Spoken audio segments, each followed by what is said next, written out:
Hey, Austin Underground. I'm Michelle James Thorpe, and I am here celebrating the 30th anniversary of Grammy nominee band Fastball. Thank you all for being here today. It's very exciting. So, how does it feel to be back in Austin where it all started for you guys? It's amazing. It's great. We've probably played this room maybe 10 times or so. Have we? We've never played this room. Not this Not room. this orange room. Not The this room we're in. Really? What Yeah. was it? It was the north door, Oh, and then it was a bunch of stuff before that. who knows? It was like a TV studio before Okay. that. I didn't know. This place has been here forever. I can't believe they didn't tear this down. Not yet. We all live sort of in Austin, and we've lived here the whole time. Yeah. So we were here. When did you it move? feels average to be back in Austin. You moved in '93, Yeah.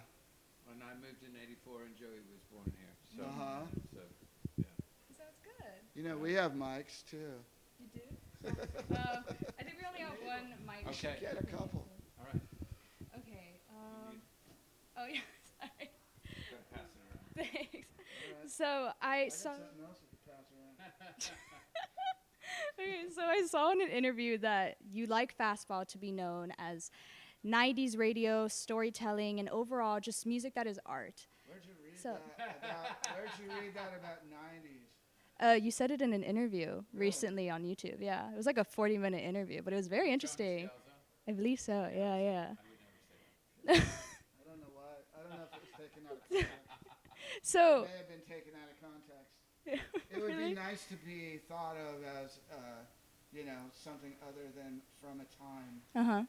You know, it's okay. I accept it. I mean, we're not young men, but I think we're even more creative and even more, happening as a band than we've ever been. And because we've stayed together the whole time and we've, taken in all kinds of influences over that time and know each other very well, and things are going just about as good as they were just before we broke in like '98. That's that's where we're at today. Got a new record coming out. I don't know what you want me to. don't worry, I know about your new record. I have questions on it. Okay. Yeah, don't worry, I did my research. I did my Alright, research and so everything. yeah, creative, artistic, whatever. That's what we do. It's music. So yeah, we write our own music. We try to make it, substantial. So I know a lot of your songs are really good in storytelling. So when you begin to write a song like that and you want to create such a successful story, how do you get into that mindset and how do you keep yourself from getting away from writer's block and such? Oh well. Miles and I we're both into songwriting. I think Miles has a good perspective. I don't. Oftentimes, if you're quote unquote blocked, it's just that the song isn't ready to. The song might never come to you. It might not. But the worst thing you can do is think I've got to finish this particular song. No, you don't. You get rid of just dismiss it and open yourself up to a whole new idea coming and a whole new idea coming after that. And don't get attached to anything. And while you're working on the song, don't get attached to anything. The thing that has always tripped me up in the past is if the worst thing you can do is write some sort of verse that you think is perfect. That's the worst word. It's perfect.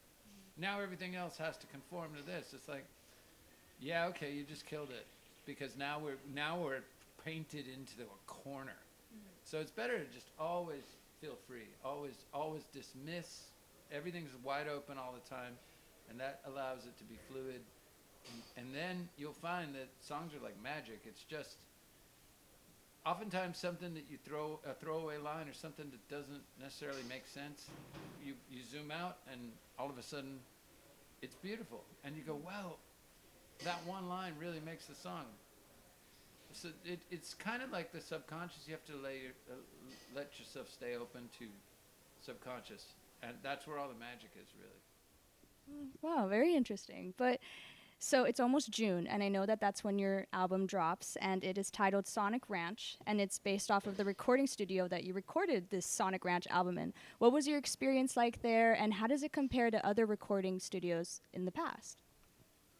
Um, the Sonic Ranch is a pecan farm in West Texas, so there's nothing around it. Yeah. I mean, there's nothing. You have to, if you want to go to town, you can go to Tornillo, and they have a dollar store, Yeah. and they Like a have Mexican restaurant. they have a McDonald's. And a liquor store. Yeah. They have the essentials. It's Yeah, good. Yeah, they got the essentials. They've got the essentials, but it really isn't. You don't want that anyway because you want kind of like to be stranded. Yeah. And they've really got it covered in terms of what's the most important thing for pretty much any musician is coffee. Yeah. And they've got a coffee machine that costs like $12,000. So They do. They've got this enormous. And they have coffee beast. machines in every studio too. Yeah. So like, that's the best part. Is you wake up in the morning and you go bleary-eyed into the kitchen. You're like, I need to get my. They have living quarters there. Yeah. They have a kind of a hacienda style Yeah. situation where there are bungalows all around a courtyard. In the morning, breakfast is provided by Mexican ladies who make Oh, a series of breakfast is so good. custom breakfasts for you. It's so delicious. Yeah. So you were spoiled. You were Yeah, very well, the spoiled. And then lunch is set out too for at a certain time for a while. Yeah, so they make breakfast and lunch, and then they make you dinner, but the dinner is. Yeah, the ladies go home, Yeah. and everybody lives nearby. Some live in Mexico, and because it's right there. It's just a great spot to focus because there's nothing else to do. It's So fantastic. it's really great for creating. In fact, I don't know another studio quite like it. Most other studios, there are studios in isolated areas, but this one, it's just really ideal, and you can get a lot of work done there. Very nice. Well, for the album, I know that you have a lot of exciting songs coming, especially Miles, you have Daydream coming out, and I know that that sets the tone for the album. So tell me more about this song, Daydream, and did the tone of the album come before or after you created this song? I mean, we weren't. The great part about this record was we weren't trying to make a record. All we were trying to do was get a bunch of songs down for our Patreon. That's it. So lo and behold, they all really hang together well as a record. It wasn't like, oh, we need more songs like that, or this is the theme. We didn't have one conversation about what the record should be like. But Daydream is very, Sonic Ranchy. It feels like it was recorded in the desert. And that was actually one of the first songs we did. So that one was kind of at the end of a super long, frustrating day where we were trying to get, speaking of songs that don't want to come to you, Right. we've been working on this song called Rearrange now for over a decade. And we can't finish it. It just sucks. I stopped working. Yeah, but in terms of I just let you know I've put in. But my in terms of time wasted, that resignation. one has wasted the most. When they talk about a toxic relationship, Yeah. that song's a toxic relationship. You're like, I want my time back. Yeah. So we worked on that all day, and ended up with nothing, and we all knew we had nothing. So it was very discouraging. So then we ate dinner, and we were all very grumpy and tired. And then I was like, anyone want to record another song? And at first, They give us wine. at first for people dinner. didn't want. At first, the answer was no. But then we went in there, and I swear that's like the third take or something. The basic track is us all playing live together, and it really does sound amazing. Well, I'm very excited to hear it. Yeah. I'm very excited. And what do you expect for fans to get out of this album, and what do you hope they will like about it? I mean, answering for myself, I don't ever think about stuff like that. It's not. My job is done. Yeah. Like once we're done and we're happy, there's literally nothing you can do. And I don't know a single artist that is thinking about like, well, they'll like. You don't know what people will like, and there's no point in trying to guess. You do yourself a tremendous disservice. It's something I always hated about the old school record companies. They're probably not around. There's probably none of them around anymore. But back in the day, what they would do is that very thing. Could you make it sound more like Nirvana? Could you make it sound more like Green Day? You know who's really hot right now? No doubt. You get that ska sound going. Like, you're like, we're not that. Yeah. Why do you want that? And it's just laziness is what it is. It's like, well, the marketing department will know exactly what to do with it if you give us a clone of that. And it's like, well, we're not that. This is what you sign. Tough cookies. Yeah, it's no sugarcoating it. I really like your answer. It was really good. So there's no point worrying if I hope people like it. But we Yeah, like I hope it. they like it as much as we like it. I Yeah. mean, we can listen to it and we get pleasure from listening to. I mean, I think we nailed it sonically, and the songs are well crafted, and I don't think there's any bullshit on it at this point. It's like I don't think there's a throwaway. We actually song. don't have any. I mean, this is going to sound very arrogant, but we don't have any songs that we aren't proud of really in our entire career. Now, some are better than others. And there's a few that represent, youth. I mean, we were in our 20s when we started this band. Yeah. I turned 60 the other day. Oh yes, happy belated birthday. Thank you very much. And it's, it's hard for me to go back to songs I wrote in 1994 Yeah. because I wasn't a grown-up then, really. Right. There's some songs where you look at it and you just go, well, we did the best we could, but there's literally nothing I'm like, I cringe at. Whereas There's a couple I cringe at. I recorded I was in this band called Big Car, and I can't listen to that record at all.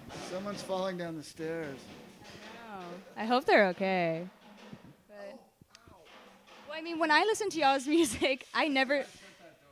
Sure. I mean, when I listen to y'all's music, I never skip a song. I always enjoy each one, every album so far. Thank you. Yeah, and for getting into the way, when you were creating this song, did you ever think like, hey, we have a hit on our hands, or no? No. Okay, The and label didn't either. The label didn't even see it. They just didn't see it there in front of them. I mean, if you think about the song itself, it's a weird song. Yeah. It's a story song about two elderly people. Yeah. The vocals don't even come in 45 seconds in. It's very kind of old school sounding. I mean, that didn't have the earmarkings of a hit, I don't think, to anybody. But we did think it was interesting. And I think that's so. why it was a hit. Yeah. The fact that they couldn't see it proves that they don't really know what they're talking about. People who don't play music, who sell music, there's a few geniuses out there, but for the most part, it's like we talked about just now, about can you make it like this?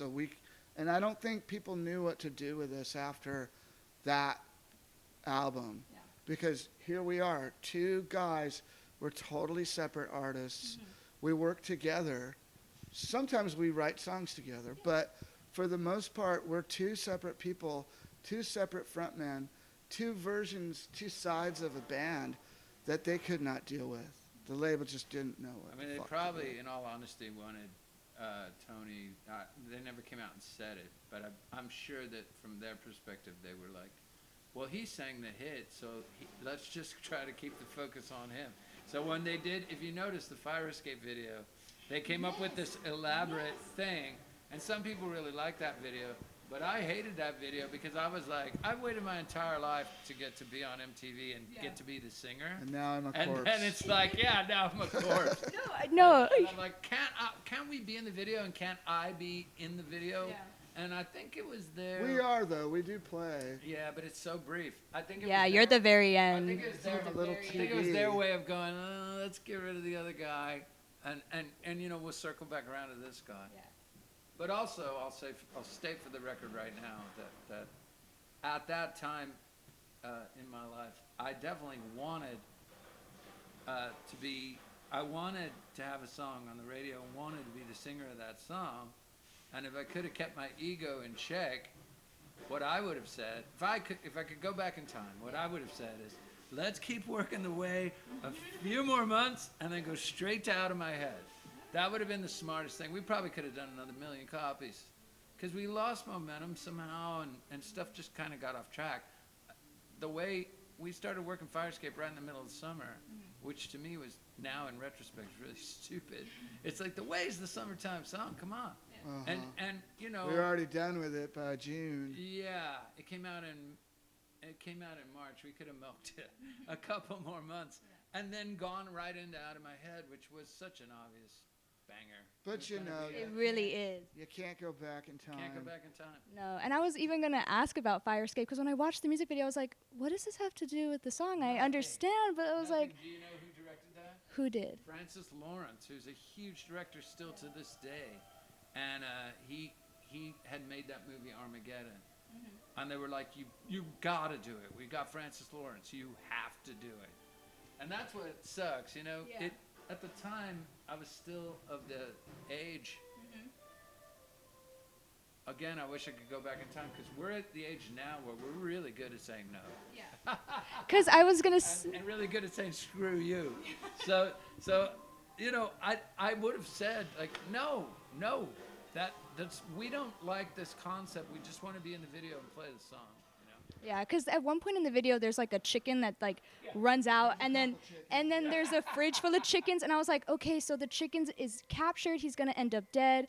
So does that mean Fireball's captured and is now dead? Like, I was like, I wonder how. That was the idea. Yeah, I was like, I mean, it was a cool video, but I was like, I don't understand how it relates to the song. It has zero to do with the song, and we didn't really want to do the video, but we did, and some people really love it because it's all one take. That is impressive from a film geek standpoint. And your other music videos, I think, relate to the song more than Fire Escape, like White Collar. That was really well done. That was taken all his idea. literally from the theme of the song itself. Yes, yeah. That one came out really good. Yeah, it did. That was during the pandemic, and it was no contact. All the shots of me either playing guitar or being like a priest or whatever, Yes. a pastor, all those were shot by me in my house with a green screen behind me on my iPhone. And the rest was shot on an iPhone with the all of the Barbies. Action figures. Yeah, action figure Barbie. Right. So is that why you used Barbie dolls, because of the quarantine and such? Well, it was the idea of the guy I was working with, Alex Chod. He thought it would be a good idea to try doing it with, but then we started getting really into it, like how do we find like a Barbie Corvette, and like, you know, all the scenes that go. All that stuff had to be manufactured, you know, on the computer, so that you have a background of a cathedral that moves, and it looks like the Barbie or the Ken or whatever the fuck it is, Big Jim, is going, looks like he's on a cart or a dolly. So it looks like it's an actual live action video, but most of it is stop action and still. The guy was really, really creative and efficient at pulling these shots together and then editing it into a coherent video. Those are my cool. favorite videos. Because we don't have to sit around all day. Well, we just shot a new video for yesterday. two reasons. So we don't have to sit around all day making the video. Yeah. But also, like, we also did the Help Machine, and that was some guy I just found on the internet, and he lived in Poland, and he made that video from across the world, and would just send it over, and I'd give him notes back, and he'd send it. But those two videos are like some of my favorites, and I start to think, why do we have to be in the video? Like, come see us live and you see what we're all about, but almost like, I think in the videos, like, maybe we should be a collective where we have all kinds of art, and it's not, we don't necessarily need to be in the video, then we can go anywhere, you know, we don't have to, it's, because there's limitations if you're in the video. You know what I mean? No, I just mentioned that we just shot a new video. We just shot a new video yesterday. Not the video that is out right now for Rather Be Me Than You, we shot a video yesterday for the song Hummingbird, and that's going to come out really great. I can already tell. Yeah. And so we really liked the Barbara FG directed video a couple months back for Rather Be Me Than You. And it's up on YouTube right now. You can see it. It's the single. That's the only song from Sonic Ranch so far that's released and out there that you can check out. But I would encourage people to check it out on YouTube so we can get... Yeah, a little bit. Austin, Texas. I know. Bugs of all sizes. Exactly. No, I saw the Watch out video. for the rats. I heard there was a rat in the green room that went from behind. Wow. You know who told me that? Dave Scher. Was here with a bunch of people and a bunch of ladies in the dressing room. Wow. They were sitting there all hanging out. Out comes this giant rat from behind them. These are the places we play, ladies and Downtown. Well, I mean, it's Texas, so. But no, I saw the music video for Rather Be Me Than You, and I really liked it, where he's running around with this little briefcase and everything, and I really enjoy that song. Like, I'm always dancing to that song. So if it's on the new album, I know it's going to be even better, because... Yeah. Of course, yeah. And for my next question, going back to The Way, so you were inspired by the Howard's news article. Has there been any new current events that has inspired you for other songs? Not really. I mean, that wouldn't have happened if it weren't for a friend of mine suggesting that I look at the newspaper for something to write about. And it's like not like a go-to thing for me. I have a song called Seat at the Table, which was sort of influenced. Actually, White Collar and Seat at the Table are just sort of informed by current, celebrity politics, things like that. But not directly, not fully like, they're informed by it. They're not, I'm not drawing the story. Yeah. Well, I really love The Way, and I remember listening to it the first time when I was I think I was 6 or 7 with my mom, and my mom is a huge fan of Fastball. And I remember my little brother was 5 or 4, and he's so young, he doesn't understand the story, but he's like, Mom, they left their kids, and he's like, and she's like, yeah, but that's the thing, I love that any age. A lot of people think that it is child abandonment, But I think it was good that any age group can understand and take something away from this song. And I know I did. I loved being able to hear the storytelling, and every time I hear it now, I get memories of my childhood. And I thank you all for that, because it's such a good song. And what do you? And I know for you, you said in an interview that The Way is, for you, you interpret it like a band. They don't know where they're going, but they're going somewhere. And so. At the time, I felt that way about that it. was during the That was when we were. during the actual. Yeah, when run we of were that actually song. promoting it and stuff, and I mean at the time it, it did feel that way. We didn't know where we were going. Yeah. We were I mean, we were gone for a full year, and we were Oh, all it was over actually the 2 world. years. Yeah, it was 2 nuts. years. But before that, we were touring around in a van and playing to 20 or 30 people, wherever we went, and that'll make you question the choices you've made. If a year into that, you're going, am I on the right path? What's going to happen? But I didn't really have any questions that I would be a musician my whole life. But I'd already been in so many bands. You just don't know. You're like, is this going to work? Should I do something else? You get these doubts in the back of your mind. So I'm really grateful we had that hit, because that just everything turned the corner after that. Well, congratulations on all your success with The Way, your 30th year. I mean, I'm so excited to hear the new album and see what y'all have in tune for the future. And would you like to tell our viewers where they can listen to your music, where your Patreon is, and etc.? Yeah, you can check out our Patreon. We'd love for you to subscribe to our Patreon. It's worth it. You get all the things that everybody's had on Patreon from the very beginning. We've been at it almost 2 years now. No, it's longer than that, Well, I think. so you go to patreon.com/fastball. Yeah, and you will. So the way it works is you sign up. It's $5 or $7. $5 you get 1 song a month. $7 you get 2 songs a month, and like he said, if you sign up for $5, you get all the stuff that's come before. So you don't just get one song, you get more, like, I don't know, 100 or something. I don't know how many months.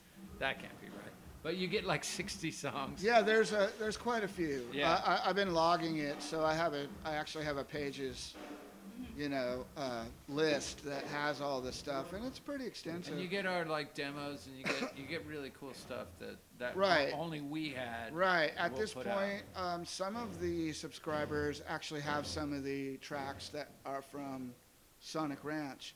But since we're on a label, we've kind of like stopped putting out, stuff that's going to be released commercially Yeah. on our Patreon. And what we have a lot of recordings from old times. Some are live recordings, some are demos, some are songs that never came out, some are solo Yeah. things, and people seem to like all that. So I'm going to keep it coming. We're going to try and Yeah. we got another one to come up with in a And couple then of days. as far as Yeah. the new record, it'll be out everywhere on all the streaming platforms Yeah. and everything. Yeah, So, Spotify, Apple Music. Yeah. hmm Amazon Music. And where you can YouTube, buy, blah, and you blah. can buy, Physical copy. yeah. So it'll be out on vinyl and CD, and you can get it through our website or you can get it through Amazon. Yeah. Sounds good. All right. Thank you so much, Austin Underground. Thank you, Fastball, again. See you next time.